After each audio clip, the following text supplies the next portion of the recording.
Bang Habib soal tudingan curang, serahkan pada wasitnya. Tentu kita harus berpikir dan bertindak secara konsekuen ya, dan konsisten juga.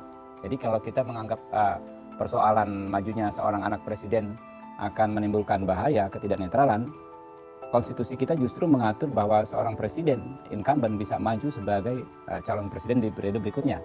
Itu yang terjadi tahun 2019 ketika Pak Jokowi didukung termasuk oleh PDI Perjuangan dan PKB ya. Apakah saat itu kita bisa membuktikan, menyaksikan terjadinya kecurangan karena memanfaatkan relasi kuasa, bukan hanya anaknya, dirinya sendiri maju gitu loh. Kita beliau sebagai kontestan ya. Posisi kita bisa bermacam-macam tergantung pada di mana kita berdiri ya, sudut pandang. Persoalannya seperti disampaikan Gus Jazil kita tadi ya. Kita memang harus menyerahkannya pada prosedur dan sistem yang ada. Ada keluhan dan lain sebagainya, kita tidak cengeng, kita adukan saja ke yang berwenang. Di pemilu ini sebetulnya sistem untuk untuk mengatasi persoalan kecurangan itu sudah sangat lengkap dan berlapis. KPU sendiri merupakan pelaksana ya, sekaligus ada beban pengawasan. Kemudian ada Bawaslu, ada DKPP, ada Sentra Gakumdu, ada MK dan lain sebagainya ya. Nah, sekarang kita lihat situasi seperti saat ini kan, banyak sekali keluhan macam-macam. Ada pencopotan baliho yang bukan hanya satu paslon saja sebetulnya. Spanduk saya, baliho saya di Jakarta Timur ya, juga yang dicopot. Ada gambarnya Pak Prabowo berdampingan dengan paslon capres lain ya kan, yang punya kami belasan titik dicopot ya kan, sementara yang ini tidak dicopot.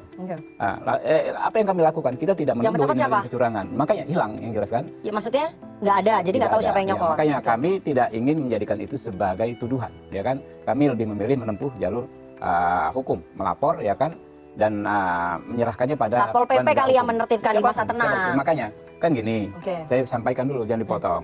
Ada saya instruksikan khusus spanduk dan baliho di samping spanduk calon lain yang mencantumkan gambar capres lain berdampingan. Yang punya saya hilang, yang capres lain. Capres lainnya itu gambar apa? Gambarnya siapa?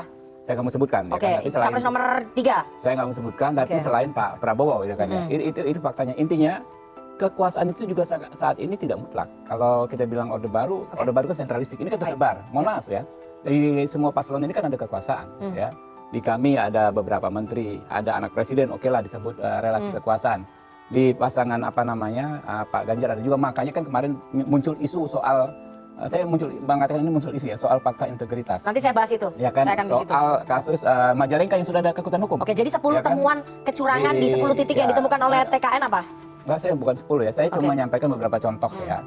Itu di kasus Majalengka sudah ada kekuatan hukum. Lalu ada beberapa kepala daerah yang menyampaikan dukungan terhadap capres tertentu juga sudah ada kekuatan hukum, oleh Bawaslu dinyatakan melanggar. Ya kan? Artinya ya, kalau kita bicara relasi kekuasaan, kita sesungguhnya kadang-kadang sedang menunjuk diri kita sendiri, gitu kan. Oleh karena itu nggak ada cara lain, tidak ada opsi lain selain menyerahkan ini ke wasitnya. Seperti kata Caimin, kata Gus Muhaimin, ya kan. Kalau ada yang curang, foto. Benar, saya sepakat 100%. Ibarat bola ya, laporkan ke FIFA, artinya ke para pengadil gitu.